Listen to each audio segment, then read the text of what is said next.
sa basic protocol, di ba, ang ano natin is 1 to 2 minutes lang itong spine. Pero pag cancer patients, dagdagan nyo, gawin yung 15 minutes itong spine. Ano? Kasi nandiyan na marami nating stem cells nang gagaling. So, di ba, yung stem cells ang parang magre-replace ulit doon sa cancer cells niya. Okay. So, ngayon, since ang problema niya is lung cancer, so itutok mo doon sa yung kung left or right lang niya, doon itutok ng another 15 minutes, 2 times a day. So, lagi kong sinasabi, pwede namang yung 15 minutes is minimum. Pero kung totolerate ng pasyente, pwede nyo gawing 30 minutes per session.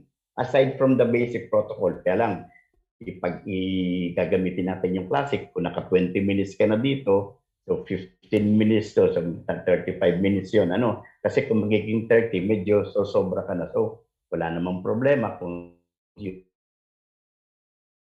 mo nang naka-on yung machine mo, yung device, i-turn off mo ng 5 minutes, then continue again blowing hanggang maano mo yung total ng 30 minutes. So, ganun ang gawin mo. Sa puso, okay din lang.